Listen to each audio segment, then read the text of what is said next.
Digital marketing లో అనుభవం ఉన్న ఎగ్జిక్యూటివ్స్ కావాలను సంప్రదించవలసిన నెంబర్లు 8688926084. కన్ను మిన్ను కానలే జైలు ఊచలు లెక్కబెట్టుడు తప్పట్లే. జైల్లో కవితక్కకు 100 రోజులు కంప్లీట్.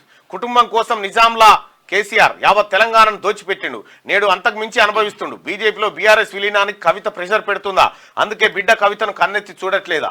ఇక కోటి ఆశలతో కొట్లాడి సాధించుకున్న తెలంగాణ ప్రత్యేక రాష్ట్ర అయితే కేసీఆర్ ఏం చెప్పినట్టే గతంలో అవినీతికి పాల్పడితే నా కొడుకునైనా నా బిడ్డనైనా జైలుకే పంపిస్తా తప్ప ఊరుకునే ప్రసక్తే లేదు. ఐఎమ్ ఆన్ రికార్డ్ అన్నాడు. అవినీతి కావాల్సినంత అవినీతి చేసి పెట్టిండు. నువ్వు పంపించకపోతే మేము పంపిస్తామని ఈడీ వాళ్ళు చేసారు. రాబే అన్నాడు. అప్పట్లో ఆయన ఎత్తుకొని పోయారు.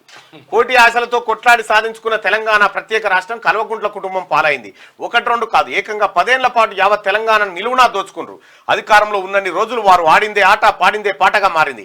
ఓవైపు తెలంగాణ సమాజం, ప్రతిపక్షాలు, మేధావులు అంతా ఏకమై కేసీఆర్ కుటుంబ పాలనపై అడుగడుగునా ప్రశ్నించినా చెవిన పెట్టలేదు. కేసీఆర్ అధికారాన్ని అడ్డం పెట్టుకుని నయా నిజాం తరహాలో కన్ను మిన్ను కానకుండా ప్రజల్ని పీల్చి పిప్పి చేసిండు. ఈ శాఖ ఆ శాఖ అన్న తేడా లేకుండా ప్రభుత్వ శాఖల్లో అన్ని రకాడికి దోచుకుండు. అది చాలదన్నట్టు కేసీఆర్ కూతురు కవిత రాష్ట్రం ఎల్లలు దాటి ఢిల్లీ లిక్కర్ స్కామ్ ను అంతా తానై నడిపించింది.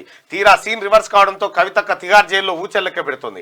రేపో మాపో ఒక్కొక్కరుగా కేసీఆర్ కుటుంబం అంతా జైలు ఊచలు లెక్క పెట్టడం ఖాయంగా కనిపిస్తుంది.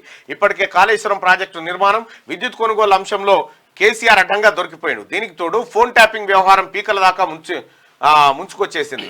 మరి చేసిన పాపం ఊరికే పోతుందా? ఓవైపు జనం గగ్గోలు పెడుతున్న కొడుకు కూతుళ్లకు ఉన్నత పదవులు కట్టబెట్టిండు. కానీ మన పొయ్యే కదా అని కొరకాసును ముద్దాడితే మూతిగాలినట్టు కూతురు కవిత పట్ల కేసీఆర్ అతిగారాభం కొంప ముంచింది.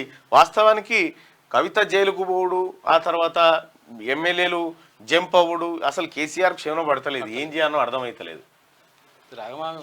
డిజిటల్ మార్కెటింగ్ లో అనుభవం ఉన్న ఎగ్జిక్యూటివ్స్ కావాలను సంప్రదించవలసిన నెంబర్లు 8688926084.